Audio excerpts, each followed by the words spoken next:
americanas, pero también en las españolas, pues había aparecido este leito tecnológico y había ocupado el espacio público, las calles y andaban de coches. Por eso, en esos años, empezaron a diseñarse espacios libres y vías libres de tráfico, y se hicieron pues, estas vías peatonales, como veis ahí.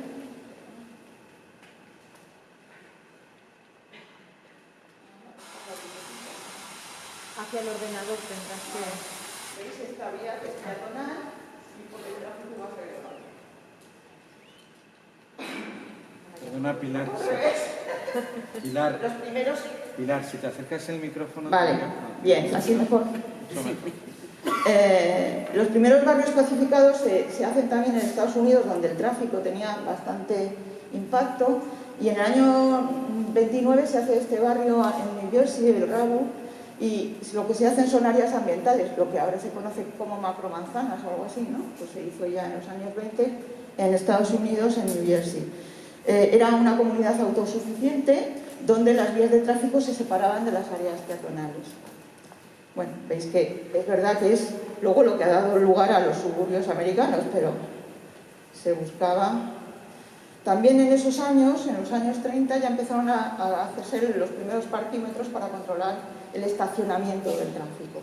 Y se hace pues, en una ciudad que de pronto pasó de 3.000 vehículos a 500.000 vehículos. Había, de alguna manera, que contener ese impacto y esa capacidad de carga que tenía el espacio público para acoger tantos coches. En los años 50 empezaron a cobrarse, cobrar dinero para aparcar en las calles, ¿no? La primera zona azul se hace en París en el año 57 y en el 58 se hace en Londres y se empieza a cobrar por estacionar. Sin parquímetros veis que hay doble fila, con parquímetros hay menos, y cuando se duplica el precio, se cuadruplica, pues ya no hay coches. Bueno, esta idea es una idea básica. En el año 63, el gobierno británico le encarga a Buchanan, que era un ingeniero británico, que haga unos estudios sobre las principales ciudades del Reino Unido y analiza los problemas que tienen: contaminación, siniestralidad, congestión, todos esos problemas que ya conocemos todos y todas. Y diseña una serie de medidas que son como el ABC, que van aplicando todos los municipios a partir de entonces, ¿no? Pago por el uso de infraestructuras, control del estacionamiento, permisos para acceder a zonas urbanas, subvenciones al transporte público, son lo que ya todos sabemos. O sea, lo que hay que hacer lo sabemos desde hace muchísimos años. Surge el concepto de área ambiental, bueno, que ya venía del Rabo, pero que bueno, pues surge el concepto de área ambiental, lo de las macromanzanas, o los superblocks, o como lo queréis llamar, que tiene un conjunto de calles con acceso restringido a la circulación de coches mediante la instalación de sentidos únicos, calles sin salidas, giros obligatorios, disuadiendo el tráfico de paso y reduciendo el impacto ambiental. Se extienden por diversas ciudades de toda Europa. A mediados de los 60 aparecen pues, las áreas de coexistencia, sobre todo en Países Bajos y en Reino Unido, que coinciden curiosamente con la renovación urbana de las áreas centrales de estas ciudades, de las principales ciudades, ¿no? ¿Qué es lo que se incluye en esta remodelación del viario? Pues la pavimentación diferenciada, pero todo a la misma pauta, como podéis ver aquí. No hay diferencia entre acera y calzada. También es cierto que aquí en las calles tienen el bordillo que separa de la calzada. Es difícil a veces hacer este tipo de actuaciones. Es difícil hacer este tipo de actuaciones porque quizá pues, el valor histórico o que haya un problema con las pluviales, ese tipo de cosas, pues a veces no es posible hacerlo. Se planta arbolado urbano, se ordena el estacionamiento y, como veis, el estacionamiento es casi testimonial, ¿no? Pues un embarque y desembarque de viajeros, de mercancías, pero poco más. Y se introduce mobiliario urbano para la estancia, o sea, para bancos para estar, no para circular, o sea, las calles son ya un espacio estancial. En los 70, además de controlar la congestión, pues surge la necesidad de solucionar los problemas de la contaminación. y del consumo energético. Daros cuenta que en los años 70, en el año 73, estalla la crisis del petróleo, se encarece el precio de los combustibles y entonces muchos gobiernos pues, se replantean el qué hacer con la movilidad motorizada que les hacía tan dependientes del petróleo. Se dice entonces, en los años 70, no solamente hay que reducir la velocidad, sino también el número de vehículos que existe en una vía, ¿no? No sé, en una travesía, ¿no? La cantidad de coches que hay y también lo desordenados que están, ¿no? En los 70 se aplican medidas de coexistencia a más ciudades, con buena acogida entre los técnicos municipales y vecinos. Aparece el concepto de patio residencial, es ya un espacio de estar. Se modifica la configuración de la calle, donde era una recta, pues hacemos curvas. Las reglas de la prioridad pasan a los peatones, las personas están en el centro de la planificación de la movilidad, la estancia, el juego infantil, el poder estar ahí estorbando a los coches, pues es lo que permite el tener esa nueva configuración que recualifica claramente la calidad de la vivienda. Y en el año 76 el Ministerio de Transporte holandés lo que hace es adapta la normativa para que se implante en todos los municipios este tipo de configuración de calles. Incluso la OCDE en el año 75 ya reconoce que hay que ir más lento para ir mejor, ¿no? Para ir más rápido, ¿no? Y entonces dice que todo gira en soluciones de los problemas de congestión, que es lo que le interesa a la producción económica, que no pueden, o sea, las mercancías tienen que moverse, tienen que fluir, no puede pararse en un atasco, ¿no? Pero también lo que dice es que no se trata de hacer nuevas infraestructuras, sino de gestionar mejor las infraestructuras ya existentes. Y pues en ese contexto de crisis energética. En el 83 se implantan en Holanda, en casi todos los barrios, las áreas 30, que es una solución más barata porque no requiere esa remodelación de la calzada con la acera, ¿no? Lo que viene a decir es que, bueno, pues es más flexible, puedes ir a 30 km a la hora como máximo, permite una intensidad media de vehículos en hora punta de 200 vehículos, que no está mal, vamos, no es una cosa que diga estamos en contra del tráfico y de la accesibilidad del coche, no, ni mucho menos. Se aplica en el diseño urbano adecuado, no sirve para ponerlo en cualquier sitio. Ahora ya el gobierno español ya ha incluido esto en la normativa estatal y por lo tanto se pueden aplicar estas limitaciones en muchas más calles. En los años 80 casi todas las ciudades holandesas ya tenían áreas 30, pero también lo tenía Suiza y lo tenía Austria.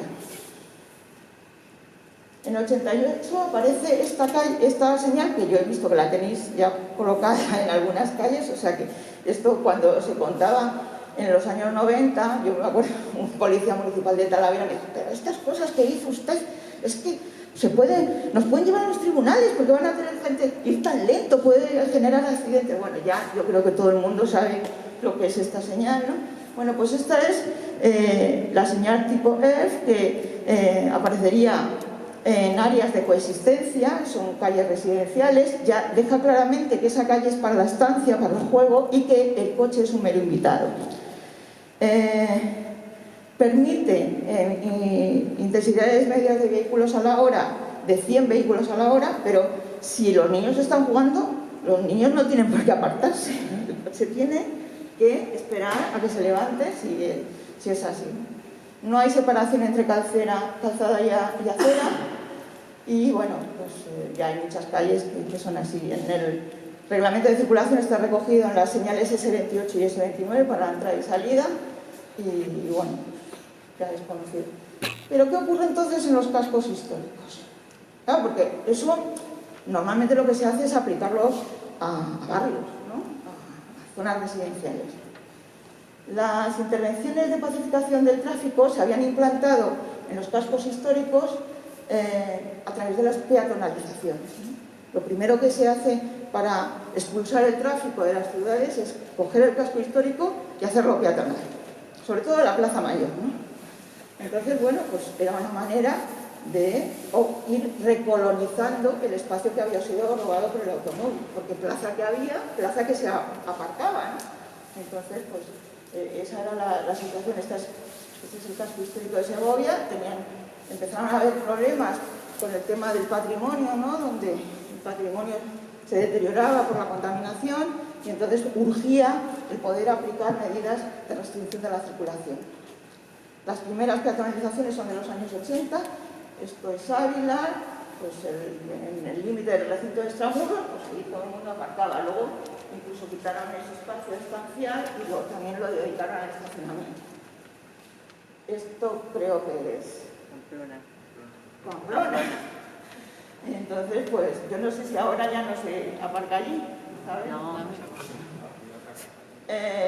Bueno, lo que ocurría es que de pronto los cascos históricos se convierten en un recurso turístico de primera categoría y da dinero. Y como da dinero y el perfil del turista lo que quiere es que no haya coches, pues hay que expulsar los coches.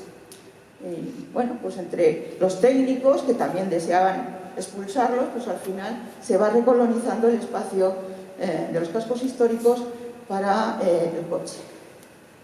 Bueno, esta es la plaza, ¿no? Del castillo de Pamplona, veis todo plagado de coches.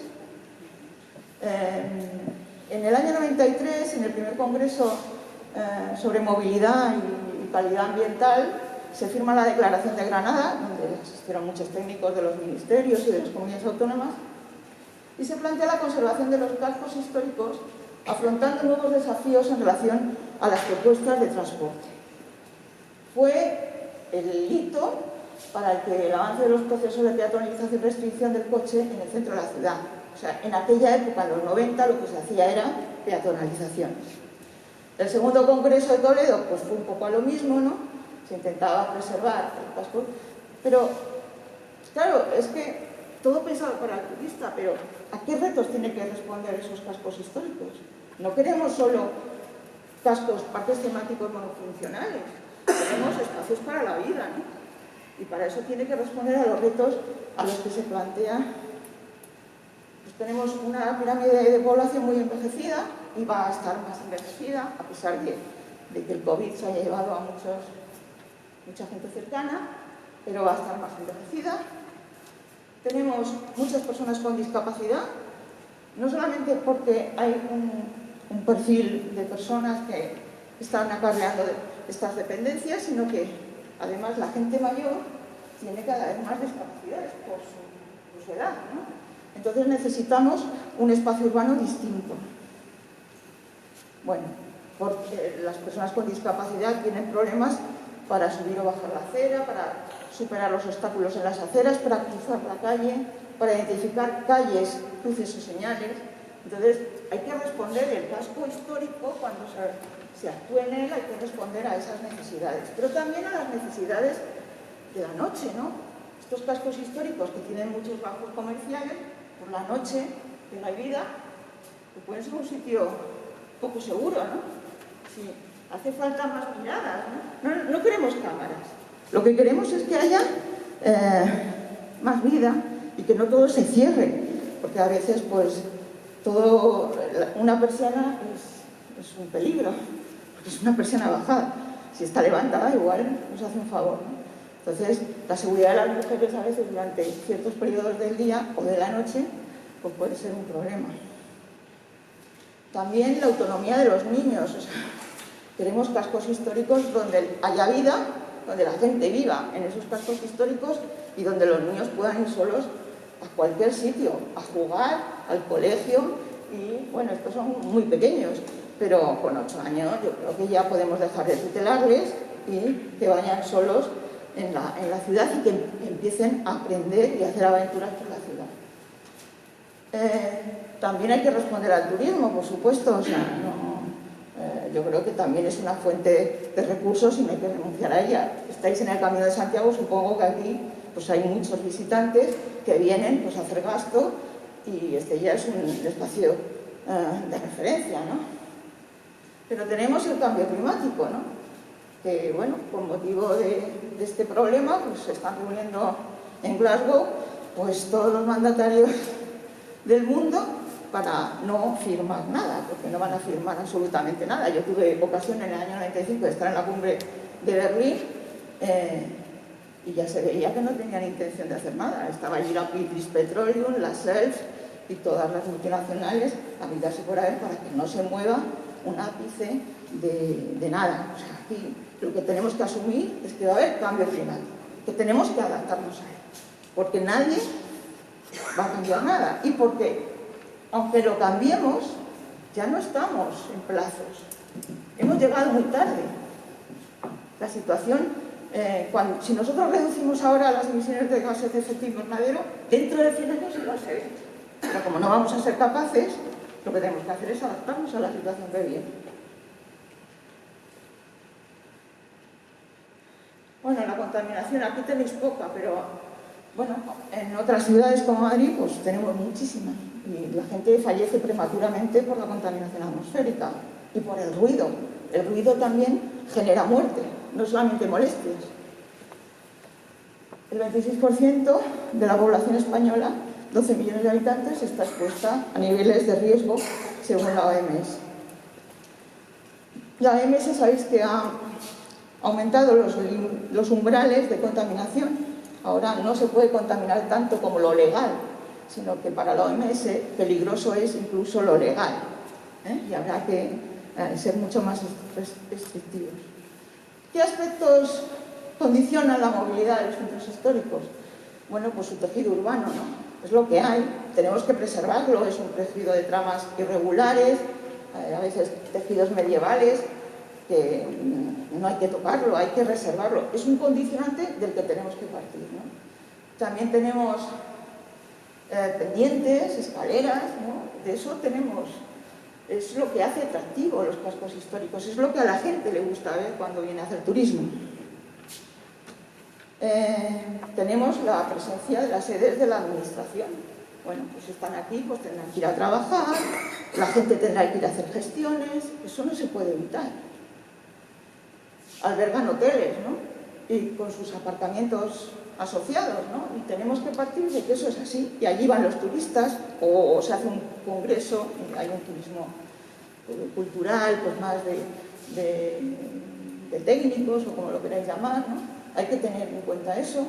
Hay que tener en cuenta que también es un espacio residencial y que necesita colegios, guarderías, equipamientos de todo tipo, centros de salud. Mucha gente no puede vivir en un centro histórico porque no tiene un centro de salud o porque no tiene una guardería para los niños. Necesitamos tener espacios de esparcimiento. Pero a veces los cascos históricos no resisten, la vida comercial de los centros históricos no resisten. ¿Por qué? Pues porque hay muchas cosas, ¿no? Y lo primero que dicen es que ¿cómo va a haber un comercio en el centro histórico si es que no hay aparcamiento, ¿no? Bueno, sí que hay aparcamientos y a veces hay demasiados aparcamientos. Yo veo que ya hay muchos aparcamientos, por arriba, por abajo, por donde sea. No es el aparcamiento, a veces el comercio se va del centro histórico pues por lo que sea, ¿no? A veces, ahora veremos, porque se va en algunas ocasiones, porque cae el comercio, el pequeño comercio, ¿no? Porque te han puesto una gran superficie o porque hay fuerzas globales que invaden lo local. Luego, pues la estacionalidad de los turistas, pues lo que hacen los turistas es que van un poco a avalancha, ¿no? Esto no es la Costa del Sol, entiendo, pero cuando llegan los peregrinos, pues llegarán en grupos, y van invadiendo los espacios. Bueno, yo tenía un amigo en Santiago que no soporta a los turistas del Camino de Santiago, ¿no? Que dice que les molesta mucho. Se ha pasado de un turismo que accedía a los cascos históricos en coche, y ahí la Plaza Mayor de Salamanca, pues todos los coches que había ahí, pues era gente que iba a hacer turismo, a un turismo que lo que desea es plazas mayores sin coches. Las medidas que se pueden implantar a los turistas, yo creo que pueden ser las mismas que se implantan a los residentes, pero siempre no olvidando a los residentes. Eso siempre hay que tenerlo en cuenta. A veces las peatonalizaciones suponen un soterramiento del estacionamiento, ¿no? Bueno, pues pensemos en la Plaza del Castillo, y todas las plazas mayores pues tienen un aparcamiento debajo, ¿no? Esta es la de Valladolid, bueno, todas pues tienden hacia eso. El tema de la regulación del tráfico, vosotros tenéis regulación del tráfico, ¿no? Tenéis un servicio de, no sé si OTA, ahora, no sé cómo se llaman. Y bueno, pues ayuda. El aparcamiento disuasorio, pues también ayuda, pero vamos, no dejamos de meter coches de una u otra manera. Yo es la primera pecadora que he venido en coche desde Madrid, pero bueno. Es importante tener una red de transporte público que sea flexible, que funcione, que sirva para los turistas, pero también para los residentes, que no se sobredimensione porque va a haber turistas, sino que se sobredimensione porque hay que ir al centro de salud, o porque hay que ir al colegio, o porque hay que ir a trabajar. Hay que fomentar la movilidad no motorizada. Es un atractivo para los turistas porque muchos quieren utilizar la movilidad en bicicleta para hacer sus visitas. Yo creo que en Estella, por la configuración de la ciudad, se puede hacer muy bien andando. Yo creo que la cobertura peatonal es de todo el casco urbano. Hay en algunos sitios donde los cascos históricos pues introducen estas cosas para los turistas, ¿no? Los trenecitos y esto, que yo no soy muy partidaria, pero bueno. ¿Pero qué significa pacificar el coche? ¿Significa domesticarlo un poquito? Como esta señora está haciendo, ¿no? Vamos a ponerle césped encima al escarabajo. Pues yo creo que con esto no hacemos nada, ¿no? Se trata de modificar la relación del ser humano con el espacio en su movilidad cotidiana, poner al centro a las personas. Las técnicas de moderación del tráfico abren nuevas posibilidades en la construcción de callejeros y en el reforzamiento de aspectos antes que quedaban marginados, lo no obligatorio, o sea, un viaje que no es productivo no tiene por qué contemplarse, ¿no? Un viaje que es para ir a hacer, para llevar a alguien al centro de salud, un viaje para llevar al niño al colegio no es productivo, no es como el ir a trabajar, ¿no? Siempre se ha centrado todo en esos flujos vivienda-trabajo. Ahora hay que centrarlo de otra manera. No es una medida, lo que tenéis que tener en cuenta, que para pacificar no nos vale una medida, sino que son una gama de medidas que hay que adaptarlas a cada situación. No es lo mismo una ciudad grande que una ciudad mediana, cada ciudad tiene su singularidad. Pero lo que hay que es evitar medidas contradictorias. Bueno, creo que la solución que habéis tomado con la vía esta norte, ¿no? A mí no me parece que esté mal. No sé si luego vais a hacer el túnel o no lo vais a hacer, pero ahora habéis tomado una solución en superficie que, bueno, pues yo no la veo mal. Pero si hacemos muchos aparcamientos, estamos dando ánimos al coche. Si hacemos anillos de circunvalación, estamos recolonizando otros espacios para generar nueva movilidad motorizada. Y si hacemos túneles, pues la cosa es que fluya el tráfico, ¿no? Entonces, bueno, hay que tener cuidado con algunas medidas. También con el tema de la potenciación excesiva del transporte público, que no es el caso de Estella, pero en Madrid, por ejemplo, se ha hecho transporte público pensando que con eso se iba a resolver o pensando que así las constructoras seguirían teniendo trabajo, ¿no? Y ese transporte público luego no se ha utilizado. El metro ligero del noroeste de Madrid, hay que pagarle a cada viajero que monta 13 euros por viajero, porque no es rentable, porque es un tranvía que es un plus, ¿no? Pues entonces hay que tener cuidado. El enfoque positivo que hay que dar a la pacificación del tráfico es que hay que ampliar aceras, porque reduce la anchura de la calzada automáticamente y por lo tanto mejora la fluidez peatonal. Impides la doble fila, con lo cual eso es grato para todos. Hay que introducir orejas, que bueno, yo cuando les explico a mis alumnos lo de las orejas se ríen mucho, digo, pero va a caer en el examen, y entonces se ponen más atentos. Reduce la velocidad en los cruces porque tienes que ir más lento, facilita la movilidad peatonal porque le das una amplitud en ese punto al peatón y le da mucha más seguridad al peatón, porque también la trayectoria de cruce es más pequeña. Evita el aparcamiento ilegal en las intersecciones automáticamente porque ya no hay espacio. Y también los carriles segregados o de prioridad al transporte público, porque reduce el espacio del coche y mejora la velocidad del transporte público, que es la única manera que el transporte público pueda ser una alternativa, porque si introducimos el coche mezclado con el autobús nunca va a ser competitivo. Hay que tener enfoques globales integradoras que permitan conseguir la reducción del número de coches, la disminución de la velocidad, la potenciación de la proximidad y de los modos alternativos de transporte. Yo creo que las ciudades que tenemos en el Estado español tienen unas condiciones óptimas, tejidos urbanos compactos que favorecen el caminar, el uso intensivo de la calle, la gente tenemos costumbre de salir a la calle, hablar, tenemos esa virtud, ¿no? Y también pues, que tenemos un clima bastante favorable. Los beneficios los conocemos todos, el cambio ha sido espectacular, se ha incrementado el contacto peatonal, se hace más cómoda la estancia en las calles, se potencia el juego, la estancia, el encuentro, se mejora la calidad ambiental y disminuye la intrusión visual del auto. Hay muchas maneras de hacerlo, ¿no? Pero por poner una señal no se va a conseguir, ¿no?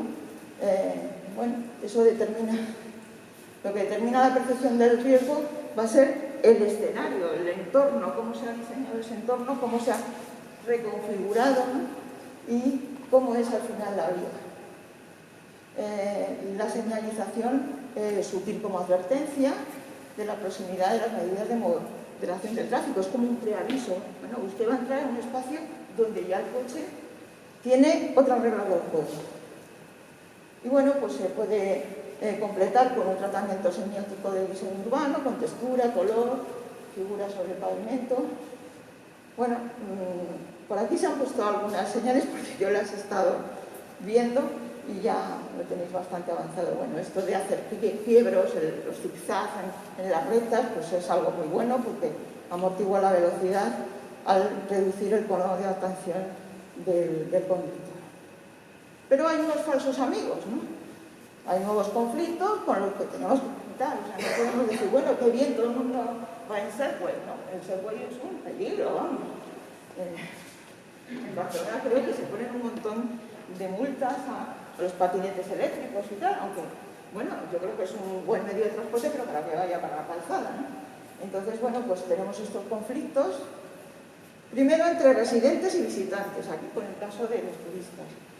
Hay un conflicto entre peatón y coche, hay conflictos entre peatón y bici, ¿no? En Vitoria, que antes se ha nombrado, pues Vitoria tiene un problema con las bicis en las aceras, ¿no? Y la velocidad que van, ¿no? Entonces los peatones, porque son muchos en Vitoria, pues tienen ahí ese problema, ¿no? Los Segway, por supuesto, cómo vamos a corregir también el vaciado de funciones de los cascos históricos, ¿no? Si esto no es fácil, volver otra vez a decir a la gente que tiene que recolonizar esos espacios como espacio de actividad y residencia. Tenemos el comercio de la última milla. Ese es uno de los nuevos problemas para el pequeño comercio y para la reactivación de los cascos históricos. O sea, que vayan en última milla en bici no significa que eso sea sostenible, ni mucho menos.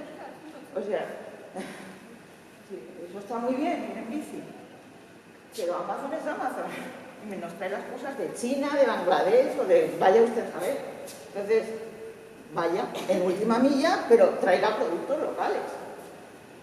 Coja a todos los comerciantes del casco histórico y diga, ¿usted quiere participar en una última milla del casco histórico para los residentes de Estella? Ok, muy bien, porque será más rápido que te lo traigan de Estella que no te lo traigan del mundo mundial, ¿no? Entonces, este es uno de los graves riesgos. Está muy bien hacer las mercancías en la última milla con estos vehículos, creo que es muy oportuno, pero lo que va dentro hay que un poco replantearse. Bueno, este ya es una zona muy comercial, lo había dicho esta mañana, el comercio de los jueves está muy bien y no debe de quitarse, ¿no? Pero vamos a potenciar esto y no en la camiseta que me traen en el Amazon, ¿no? Otro problema que es un falso amigo es la electromovilidad. Parece como que nos va a resolver todos los problemas. Bueno, la fabricación de un coche eléctrico tiene un consumo energético y una mochila de CO2 importante. Nos da igual que sea de un eléctrico que no sea eléctrico. Eso es una carga que lleva esa mochila. Luego el tema de las baterías, ¿de dónde salen? ¿Y qué vamos a hacer con ellas? Ahora hay como un colapso de los materiales, ¿no? Parece ser que no podemos acceder a ellos. Bueno, pues las baterías, pues conflictos que ha habido en Bolivia o en otros países, pues tenemos que replantearlos por qué ocurren, ¿no? Y de dónde se traen los materiales. ¿Tiene que haber un transporte público eléctrico? Sí. ¿Tiene que haber unos servicios municipales eléctricos? Sí. Pero todos tenemos que tener nuestro cochecito eléctrico o tenemos que ir hacia otro modelo, porque si no estamos en el modelo que estábamos, en el mismísimo, no hemos cambiado nada y es imposible que sea sostenible, ¿no? Porque ahora, claro, a todas las Iberdrola está deseando que haya coches eléctricos, Endesa está deseando que haya coches eléctricos, pero eso no puede ser, es que no cambiamos nada. Bueno, pues ya hay las estaciones de recarga. Tenemos esto, o sea, ¿vamos a seguir teniendo atascos eléctricos o no eléctricos? Entonces esto, bueno, yo creo que no es una solución, es una solución parcial, pero no es una solución total. Y bueno, lo dejo aquí con la Plaza del Castillo, que tiene un aparcamiento soterrado. Entonces, pues, nada, lo dejo aquí. Muchas gracias.